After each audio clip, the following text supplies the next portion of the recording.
Going over which felt goes where, the two smaller felts go on the side of your grill. You have it so your square end is towards the bottom and your angle with the longer point is facing downwards.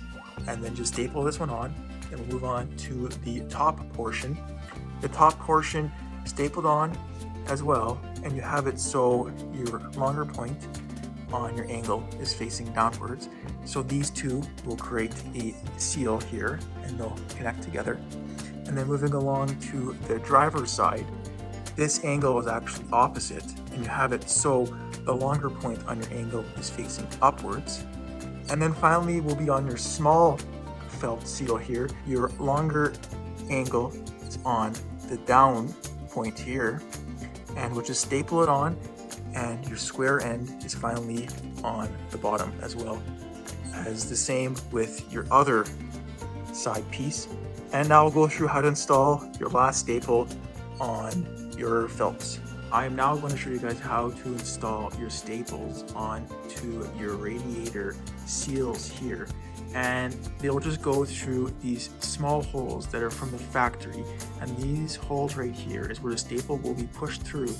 And then you will bend both sides, and that will secure the felt to your grill. With a large bobby pin, you will push your bobby pin through the holes on your front grill through the back side here, and that will make the holes into your felts. So just push it in as so, like that, and do that the same step on both holes here, and just give it a quick little wiggle around, and that will actually make the hole a bit bigger so you can install your staple in easier.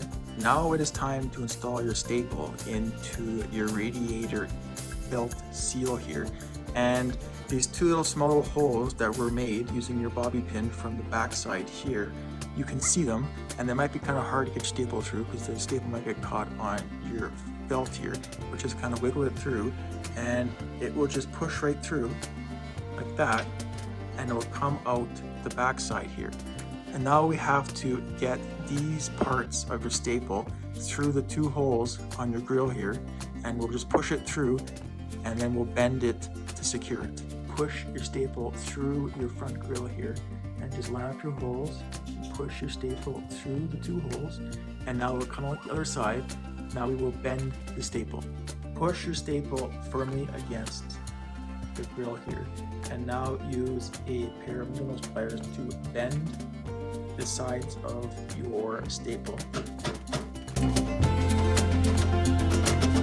After you've created the initial bend, now use a hammer to finish off bending your staple.